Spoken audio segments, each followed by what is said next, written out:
we could end up with a good year, not a great year in 2022. I think you have very interesting divergences right now between recession indicators. Think about the past 18 months or so, it's been all about pent-up demand. The next 12 months, we believe, are going to be a lot about pent-up production. We've got to remember that there's an awful lot of good news priced into the US dollar. The market's underestimating the Fed's capacity to tighten. This is Bloomberg Surveillance, Early Edition, with Anna Edwards, Matt Miller, and Kailey Leinz. It is 10 a.m. in London, 11 here in Berlin, 5 a.m. in New York, and 6 p.m. in Hong Kong on this Monday, December 27th. Our top stories today. A grim holiday weekend. Coronavirus infections surge around the globe. China reports the highest number of cases in almost a year, while Australia sets a pandemic record. Meanwhile, Beijing promises more support for the real economy. The central bank plans to make monetary policy more forward-looking and targeted. And Santa Claus was cutting it close this year. Is there more to come in the final week of trading after a rally in the last 3 days before Christmas? Welcome to Bloomberg Surveillance Early Edition. I'm Matt Miller in Berlin with Kailey Leinz in New York. Anna Edwards is off this week. So, Kailey, it looked bad, but we did have some decent 1% plus gains over the last 3 trading sessions. Yeah.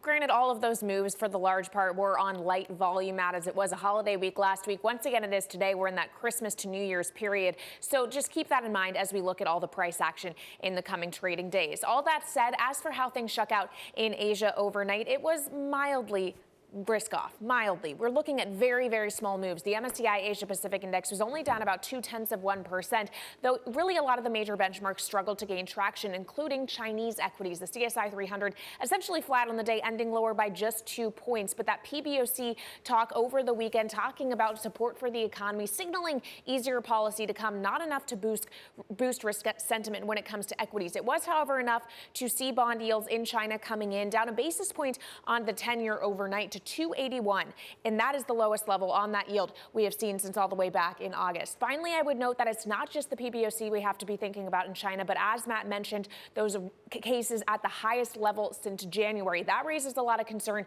about economic activity potentially, and that weighed on iron ore futures specifically, down 3.8% in Singapore to 122.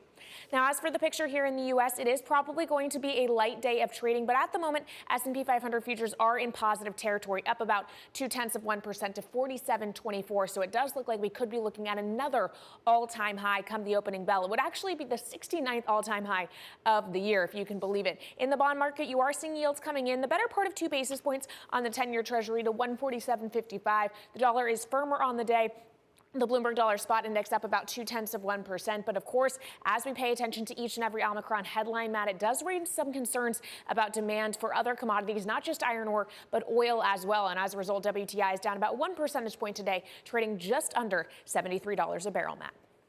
I have to say we're seeing an interesting split there between what's going on with WTI and what's going on with Brent. Let's take a look at Europe here, Kailey. If you pull up a map, you can see that's not it. That's not it. This is just a look at some of the numbers here. The stock 600 gaining a little bit. We're not at all-time highs here. 490 was an all-time high that we saw in Europe back in the middle of November. So we're not doing as well. Santa hasn't quite made it to Europe the way he did to the U.S. Last week. We do see the euro weakening a little bit against the dollar as the dollar starts to pick up. Over the last hour or so, we saw the dollar start to 2 hours, saw the dollar start to really rally, and that is up against the euro right now. This is the split I was talking about. Kailey showed you WTI down more than 1%. Brent is on its way back up, so that spread is now getting wider. Bitcoin not doing much right now. You can see it's unchanged, but still at 50,000, almost 51,000. And analysts, especially technical analysts, since that's pretty much the only thing you can be for Bitcoin, saying that we are preparing for a bigger move to the upside. The interesting thing, or the most volatility that we've seen, is in the Turkish lira. Really breathtaking, the recovery that we saw in the Turkish lira last week. You'd been following Turkey. You know that we went all the way to 17, basically. You could buy 17 for $1 as the lira weakened against the greenback.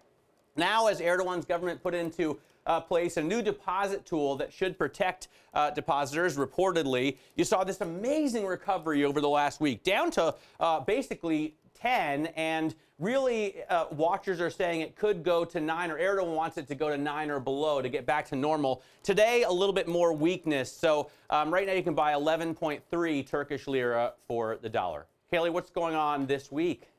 Well, of course, we are really just beating the drum to 2022, Matt, but there will be some events to watch over the course of the week. Today, in particular, markets are closed in Australia, Canada, and the UK for national holidays. Happy Boxing Day to anyone celebrating. And then tomorrow, we'll get the API weekly report on U.S. oil inventories, really looking at supply and demand. Of course, demand in question because of Omicron. At the same time, you are seeing more supply coming back onto the market. Then on Thursday, we'll get initial jobless claims here in the U.S. And then Friday, of course, is New Year's Eve, but it may not be quite as festive as some were hoping because many gatherings around the world have been canceled due to that surge in coronavirus cases, Matt. All right, let's talk about all of those threats, speaking of coronavirus cases, with Eddie Vanderwall of Bloomberg Markets Live. He joins us now to talk about what we should be worried about in 2022. And it doesn't seem like the pandemic could be the worst. You've got inflation, the possibility of war. You've got real geopolitical issues. Eddie, what's on your list? Absolutely. You know what? So we did this big survey of our Markets Live readers over the last 2 weeks or so of December, or the middle 2 weeks of December. And, you know, we're talking to portfolio managers, traders, and so on. And what they came back to us with, they said, look, the biggest things that we're worried about is inflation next year. It is still the coronavirus, and then this geopolitical risk, you know, factors like Ukraine and Taiwan and so on. But when you really pick those things apart, what you're saying is right, Matt. That's what people are worried about right now. People are casting forward and saying, look, that's going to be the big factors for next year because that's what's on everybody's minds.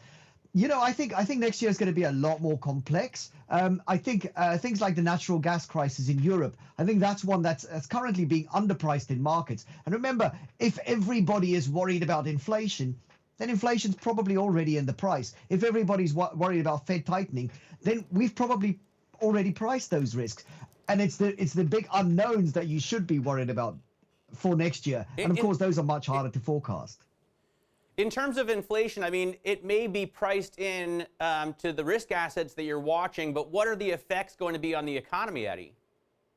Yeah, you know, it's such a difficult one, and it's the reaction function from the central banks. Now, the central banks have told us they are going to come out very hawkish next year, but you kind of get the feeling that the central banks have given you the hawkish signal so that even if the Fed delivers us 2 rate hikes next year, they look dovish, you know. So I think it's a bit of signaling at the end of the year just to kind of to build in a dovish function for next year. A lot of that remains to be seen. I think, you know, inflation's a very hard one to price in markets because so few traders have traded through it. But I think there's going to be a lot of wild cards to deal with next year on that front. Well, speaking of central banks and how hawkish they are, is the market to this point properly pricing in that potential, Eddie? Yeah, I think the market is, you know, the market's going where the central banks have told them to go, right? The markets have gone a lot more hawkish because the central bank has said they will be. But, you know, as I just pointed out, if the Fed now comes back and delivers only 2 rate hikes, then they've tightened policy and looked dovish, which would be a phenomenal trick to pull off. Similar for the Bank of England. Now, the ECB, I think they are in a tough position.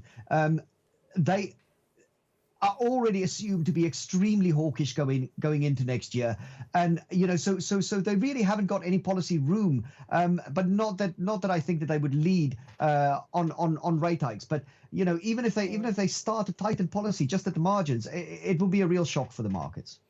Well, and speaking of shocks for the markets, the oil market has gotten a few of those over the course of the pandemic. Eddie, when you think about the story for 2022, which in the commodity complex do you think could be the most interesting given some of the supply and demand dynamics out there?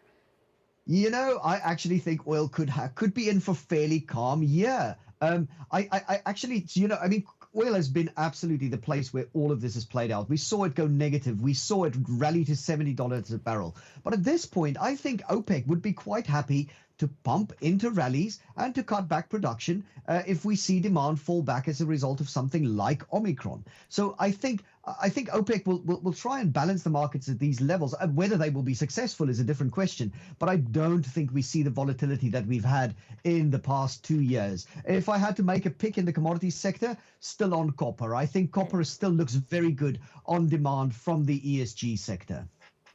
Hey, we're going to talk to Luke Hickmore a little bit later on from Aberdeen, Eddie, and I think he said he feels like this pandemic is turning endemic. Do you think the market is getting behind or let's say less worried about Omicron and the coronavirus into 2022? Oh, that's a good phrase. I'm going to steal that on the blog later. I can guarantee you that the pandemic is becoming endemic. So I think I think I agree, and I think I think policymakers and government generally have been their response to Omicron has been less severe than it was to Delta and so on, in terms of new restrictions and so on. We've seen some new restrictions, but in the UK, for instance, people are still free to go to work, but people are not going to work, right? We are seeing people self-imposed restrictions on their movement. And I think that is the wild card, how quickly people are willing to get back to life as normal, or whether we are staying at these subpar levels through 2022 as we had been in 2021. All right, Eddie Vanderwalt of Bloomberg M Live, thank you so much. And Eddie raises an interesting point. Even if people want to travel, will they, given the Omicron concerns? And frankly, will their flight actually still be available? That was a story over the weekend. Let's get to some stocks moving in pre-market trading because I want to talk about United Airlines. United, as with many carriers here in the U.S., had to cancel thousands of flights over the holiday weekend due to COVID-19 outbreaks among flight crew. This is the issue here, is that a positive case still means you need to quarantine, and then people can't show up for work. So United on Sunday, which was yesterday, canceled about 12% of its daily flights. That stock is down about 7.2%. To the upside, though, is Nikola. It is up about 5% this morning after an 18% rally to end the week last Thursday after it said more production is coming. TBD on what that means exactly, Matt, but investors taking it positively with the shares up the better part of 5%. And then finally, I did want to check on DiDi Global. Of course, this is the Chinese ride-hailing company, made its debut here in the U.S. in June, so about 6 months ago, then announced ultimately that it was going to delist from the NYSE due to regulatory pressure from Beijing. And today is the lockup expiry, so it will be the first time that some of those big early investors are able to sell their shares, Matt. The question is, will they, given it would be at a pretty major loss? This is a company that has lost about $41 billion in value since its IPO. Right now, though, the shares are up about 0.7% before the bell, Matt. All right, so still a lot going on in the holiday lull. Coming up, the year of inflation. We'll take a look back at the story of rising prices, how it's affected risk assets, and how it's affected the economy. That's next. This is Bloomberg.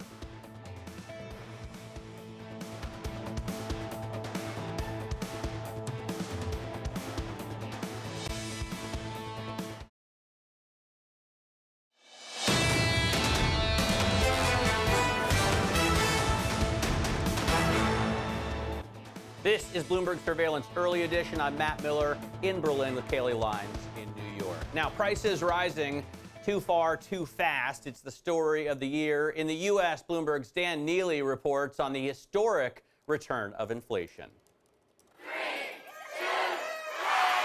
2, 1. Let's paint a picture of an economy.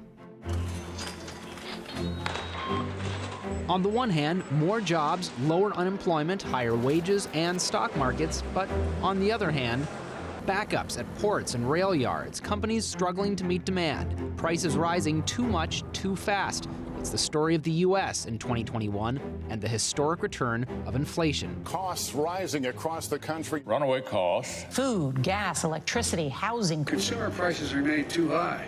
It came gradually, and then suddenly. Crude oil prices crept higher, then jumped in February. It was gasoline prices heading into March, then lumber and used cars in April.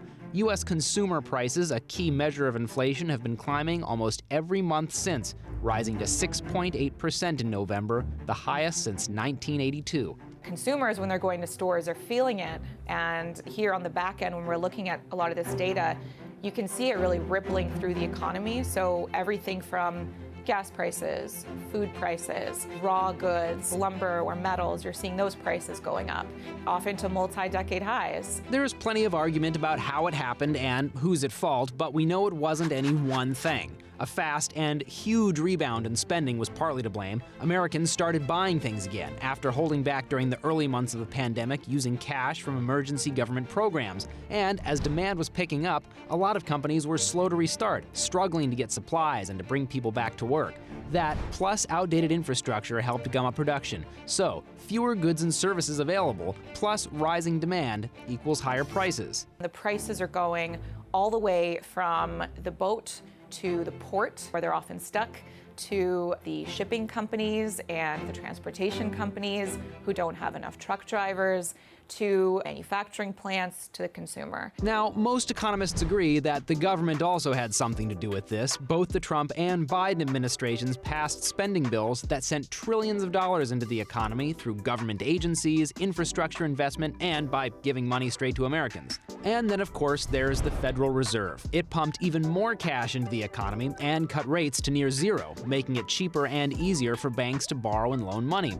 All those factors combined to help push inflation up to where it is now. Too high. Uncomfortably high. Multi-decade highs. Today, it's the Federal Reserve more than anyone else who could put the brakes on inflation, but it's taking its time, and that's because it's got a tough choice.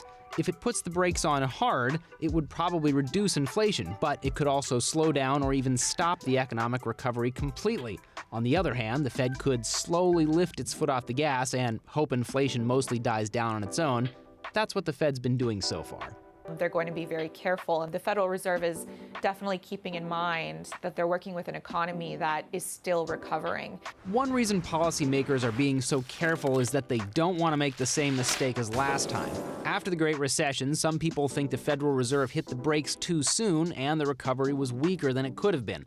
This time around, the more generous economic policy has been largely successful. All that money the Fed and the last two administrations dumped into the economy is partly why the recovery was so much stronger than after 2008, and why it's been faster in the U.S. than in other major economies. Really, there's been a huge recovery. A huge V-shaped recovery. The U.S. recovery will continue being stronger. U.S. growth recovery and continued strength looks more positive than we see in the rest of the developed world. We're experiencing the strongest economic recovery in the world. So what does that all mean for us? Well, no matter what happens, we're likely to have high inflation for at least the next few months. Economists are expecting prices to rise 3.7% next year, still above the 2% that the Fed is aiming for, but that's lower than it has been. And as energy costs pull back and supply chain issues improve, there are signs inflation should start easing up. We are pretty much at peak inflation from the supply chain issues right now. Already starting to see some moderation of some of the inflation pressures. Signs that some of these supply shocks are loosening up. We're past the peak inflation in terms of markets pricing that in. We've reached the peak and past the peak in inflation hysteria. In the end, the truth is we don't know what happens next. Plenty of investors and economists got the inflation call wrong the first time, and it could catch us by surprise again.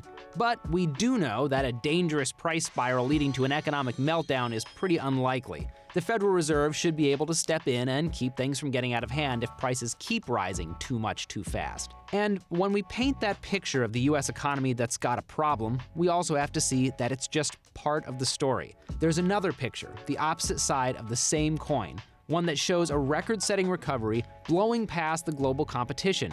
Faster growth, more money, and more jobs, all made possible by the same decisions and policies that helped push inflation higher. One of these two pictures will probably define the post-pandemic era for economists. In the new year, we'll see which one.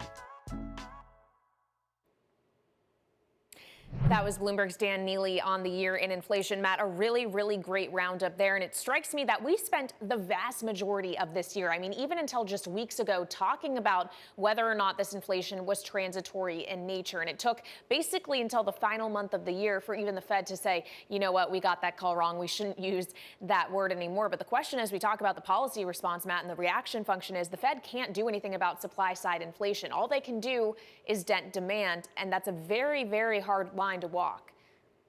Yeah, and it also strikes me that this makes it really difficult. This makes managing your finances very difficult from everyone, from a family at home to the head of Norway's wealth fund. I mean, he's said returns are going to be much lower because we're dealing with the kind of inflation that we haven't seen in decades, and there's just nowhere to hide if you have I think they have $1.6 trillion in stock. So it makes it difficult for everyone.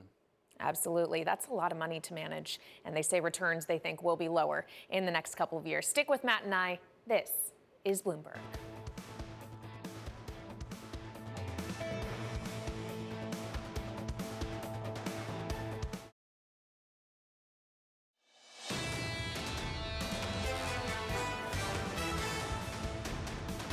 This is Bloomberg Surveillance Early Edition. I'm Kailey Leinz in New York with Matt Miller in Berlin. Now let's get the first word news. And President Biden's top medical advisor is warning Americans not to get complacent about the Omicron variant. Anthony Fauci told ABC that the volume of cases could still overwhelm hospitals despite evidence that Omicron symptoms may be less severe. Fauci said that hospitals in areas with lower vaccine rates are at higher risk. There were more than 2,800 flight cancellations in the U.S. over the busy Christmas holiday weekend. An increase in COVID cases led to shortages of airline crews. On Saturday, United, Delta, and JetBlue canceled at least 12% of their flights. But on a brighter note, holiday sales in the U.S. rose 8.5% from last year. According to MasterCard Spending Pulse, consumers spent more money on clothes, jewelry, and electronics. Online shopping jumped 11%, while department store sales were up 21%. Coming up, we'll get back to the markets and check in with Luke Hickmore, investment director at Aberdeen, on his outlook for 2022 as we head into the final trading week of 2021. This is Bloomberg.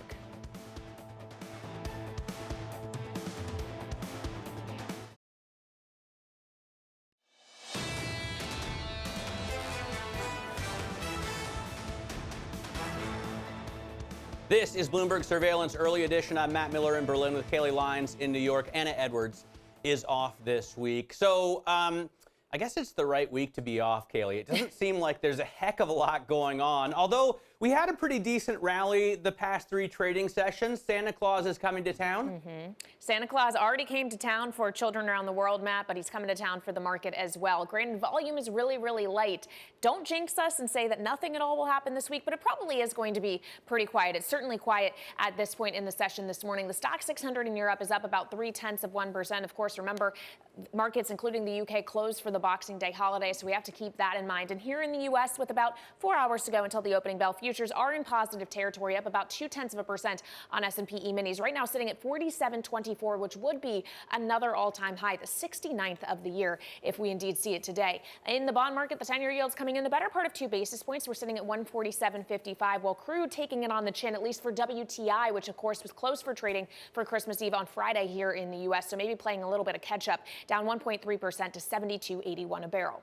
Now, as for some stocks moving in pre-market trading, we talked about it a little bit earlier. A lot of flight cancellations here in the States over the holiday weekend because a lot of airline crews are testing positive with COVID-19. That creates some serious shortage issues and led to cancellations of something like 10 to 12% of flights for a lot of carriers on given days this weekend. So United and Delta each down more than 2%, 3% in the case of United. And across the travel complex, really, Matt, you're seeing weakness. Carnival's down the better part of 3%, and Norwegian Cruise Line's down about 1.6%, Matt. All right, so there is something going on, but really it's time to take stock, I think, and look forward to see what 2022 is going to bring us in terms of Omicron and the coronavirus, in terms of inflation that we've been talking about all year long, and in terms of the geopolitical issues that we have to follow surrounding Russia and China. It all has an impact on rates. And I've got a great chart here. I'll welcome our listeners on Bloomberg Radio and just tell you what I'm looking at is forecasts that we had for the fourth quarter of 2021. Those are here in yellow, and forecasts for what we have for the fourth quarter of 2022. Those are here in blue. For where we're going to see the 10-year. You can see that we're still below the Q4 2021 forecast in the 10-year. And in 2022, we're only up to 2% as far as the forecasts are concerned. Let's bring in Luke Hickmore right now, investment director at Aberdeen. He joins us out of Edinburgh with his outlook. Luke, let's start with rates because it doesn't seem to make a lot of sense as we go into quantitative tightening as central banks around the world get hawkish that we're going to continue to see a 10-year trade at less than 150. What do you think? No, I think that's absolutely right. I think, though, there is a chance that the 3 Fed hikes that are priced into the market is a little bit high. I think we're more likely to have 2, a pause, and maybe a third, rather than locking in a third. But even those two at 50 basis points probably takes the 10-year to 2%, maybe slightly above. And I think over 2%, markets start reassessing really where it could be going. And that's the stress point, I think, for a lot of risk. In the UK, 75 odd basis points we're up to 90 now. We've got, again, a rate hiking cycle kicking in, probably 150 for the end of next year, I think, in terms of 10-year. But again, from an interest rate cycle perspective, it could also be in a 75 basis point context for the UK as well. So there's some room there to be wrong, Matt, but it's higher. So, Luke, it's Kailey in New York. In that kind of policy normalization environment, can you be an owner of government bonds? If you get your point on the curve right. Now, I think if we see a faster acceleration of interest rates, you could be going out to the long end for an inversion as the market prices in actually the policy mistake, they're going too hard too fast. If, however, this is just as I expect, it's probably the time to be short 10-year government bonds rather than owning government bonds outright, and maybe looking around the world for other places that you could be investing in terms of credit or equity, or even to some degree emerging market debt, where a lot of the countries have already pushed their interest rates higher. Yeah, well, let's talk about where some of those specific opportunities are, Luke, either in EM credit or in corporate credit. Yeah, I think corporate credit still works. I'm a sterling fund manager. Put my hand up for that.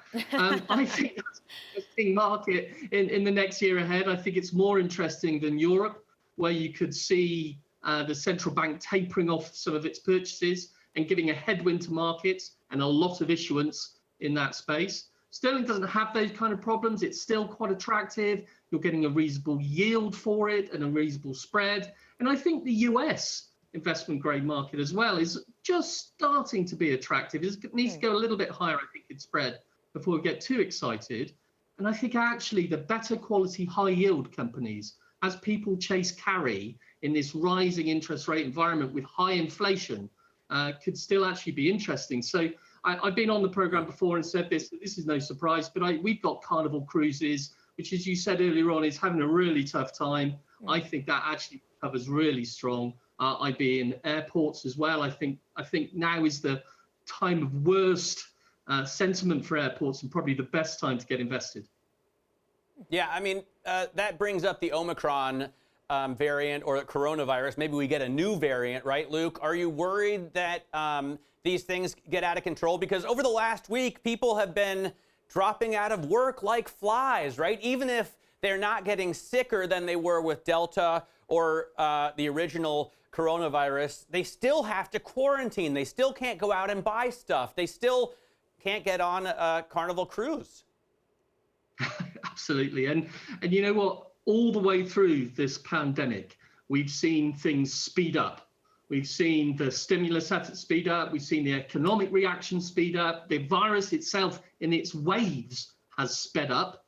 So we've got to this fourth wave now. And if we're lucky, and if it works out, 6 weeks is about the time to peak, which would take us into January, early February for the UK, maybe a little bit later for Europe and the US. But we're within a month or 2 months of getting towards the peak of Omicron.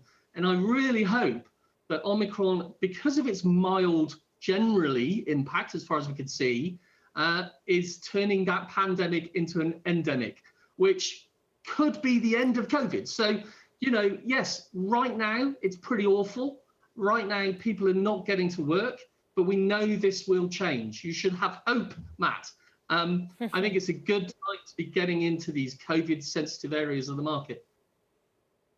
Is that, with that said, is inflation then the biggest threat, Luke? I mean, none of us can forecast what's going to happen on the geopolitical stage, right? So leaving that to the side, Kailey and I were talking earlier about Nikolai Tengen, who's the head of the Norwegian Sovereign Wealth Fund. He said, we're looking at a decade of lower returns because of this inflation.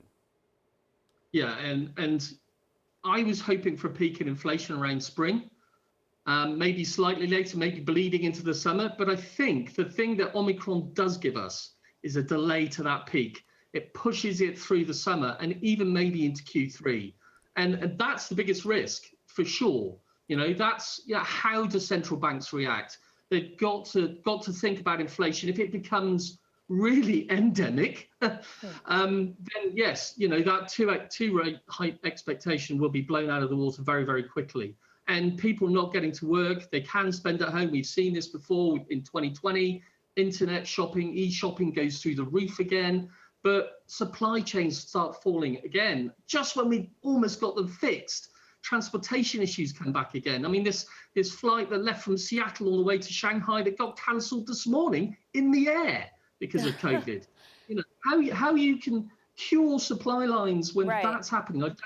So, yeah, inflation right up there in terms of concern. I've been worried about it since February this year. I've not been using the transitory until recently, where I hoped it would be in the spring. But this, I think, is the risk is this pushes it out through the summer and early next year, which shakes everybody.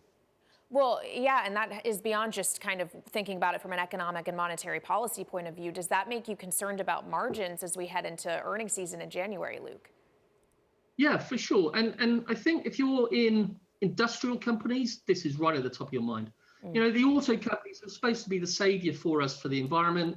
EV sales, we're going to go up rapidly. That was going to help carbon intensity right around the world. If their margins getting squeezed on their internal combustion engines, which they will with inflation, I think there's a chance they put some of that cost onto EVs, which is a worry. Because it pushes back the adoption of electric vehicles for everybody, which we need now.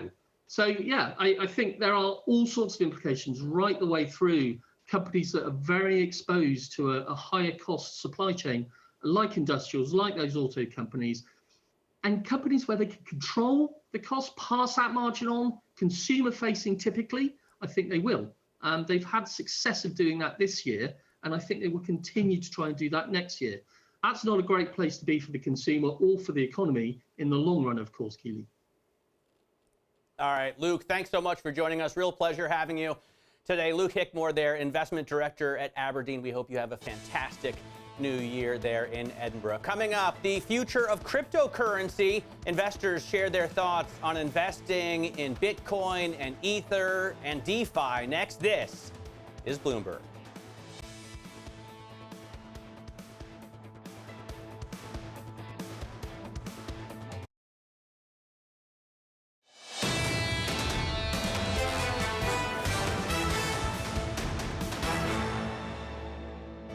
We view it as fundamentally a technological transformation, and we take it very seriously because of that. I'm not investing in crypto, but that doesn't mean it's not a good idea. I mean, there's really smart people who have big investments in crypto. If you need that $100,000 to live, you should not be investing in cryptocurrency, right? It is way too volatile. We don't have Bitcoin as an asset class per se, and time will tell whether it has the store of value. You should invest in cryptocurrencies. Ultimately, I think cryptocurrencies, regardless of where they're trading today, whether they go up from here or down, will eventually prove to be worthless.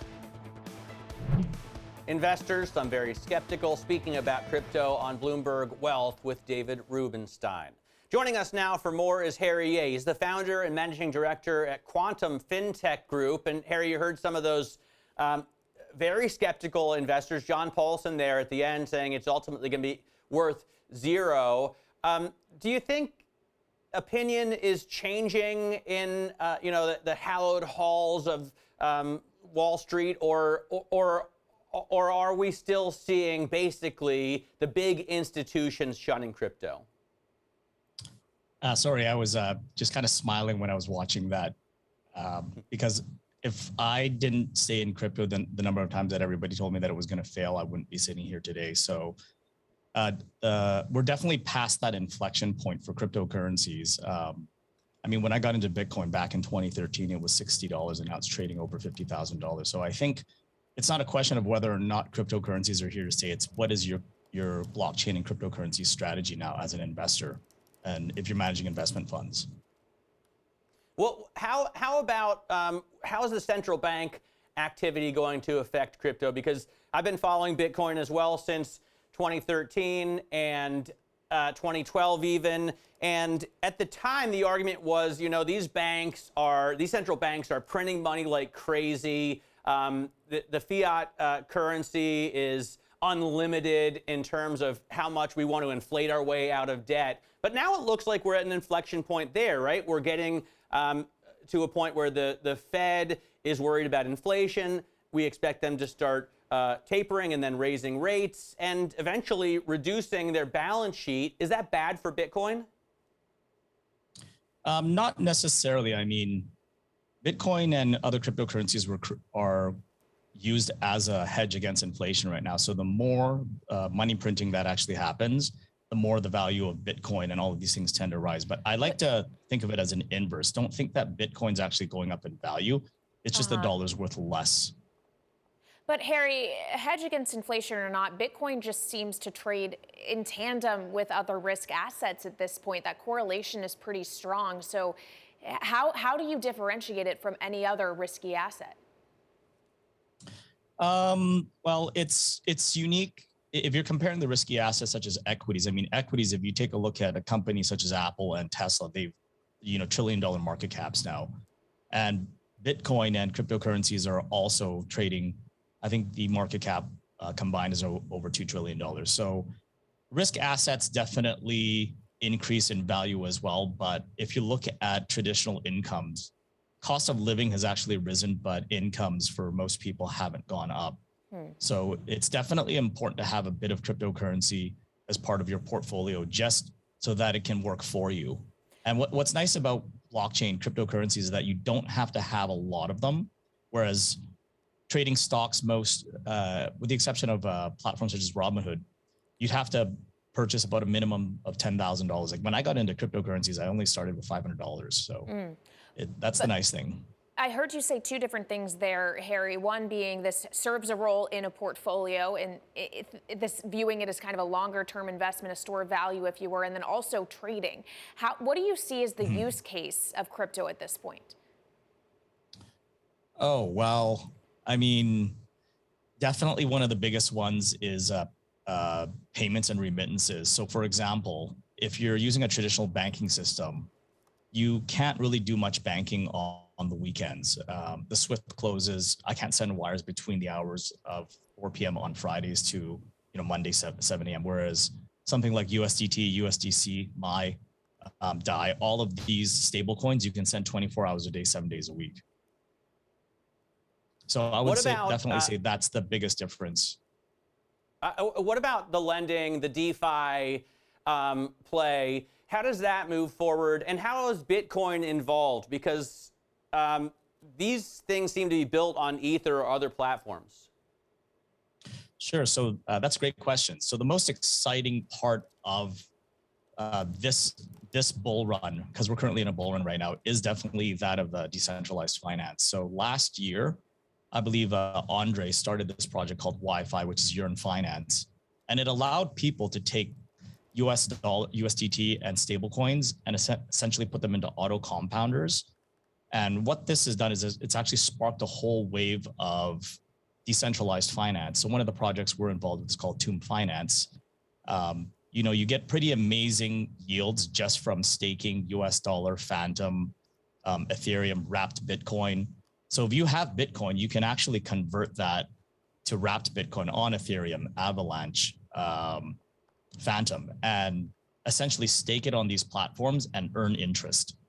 So I think what you're going to start seeing is a lot of traditional financial companies and even hedge funds. They're going to start using a lot of these strategies to get yield from a decentralized finance, because that's where all the yield is right now.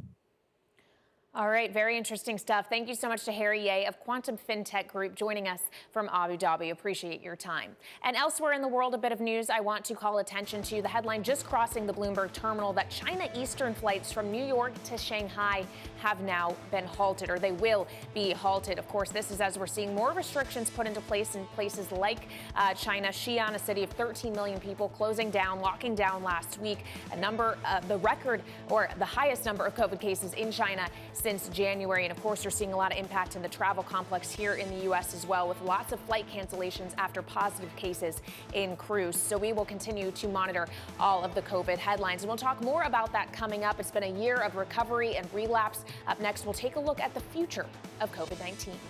This is Bloomberg.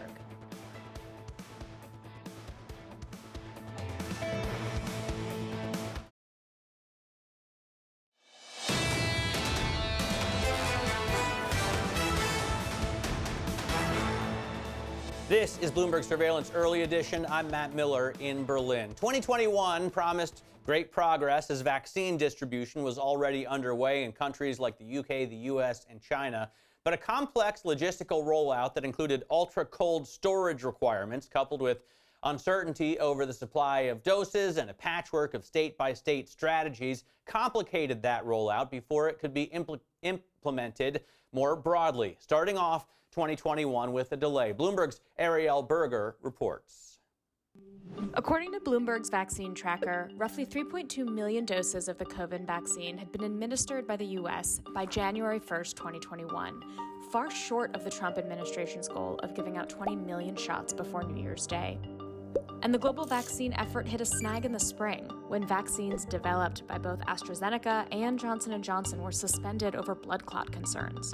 Within a few weeks, both shots were declared safe to use following reviews by regulators in both the EU and US. Before the end of April, Biden hit his goal of administering 200 million shots in his first 100 days, as vaccines had been made available to all adults. The fight against COVID was gaining traction in the summer as vaccines rolled out globally. That didn't last long, as the ultra-contagious Delta variant surged across the globe. By July, the CDC had advised vaccinated people to put their masks back on in indoor spaces as breakthrough cases rose and the agency learned that vaccinated people could still transmit the virus.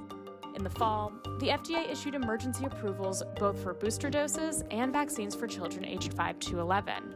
But late in November, global financial markets sold off after South African researchers identified a new, severely mutated COVID strain that had the potential to evade vaccine protection, the Omicron variant.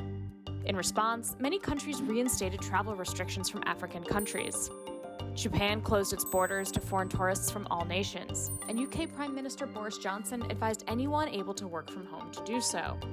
With 2022 on the horizon, the new year will bring with it a lot of uncertainty and big questions about the pandemic's future, including, will vaccines need to be reformulated, and can any ground be achieved without vaccine equity?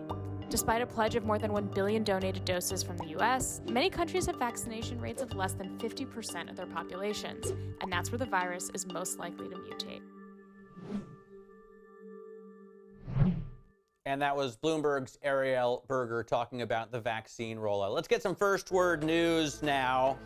In China, manufacturing profits are being squeezed by higher commodity prices. As you may expect, the government says industrial profits rose 38% in the first 11 months of the year. On a monthly basis, though, profit growth decelerated to 9% in November from a year earlier. Also in China, struggling developer Evergrande says it has resumed construction at most of its housing projects. Authorities have been pushing the company to pay migrant workers and deliver apartments. Evergrande is swamped by more than $300 billion in debt and says it plans to engage creditors on a restructuring plan. We will talk about news out of countries other than China next. More Bloomberg surveillance ahead. This is Bloomberg.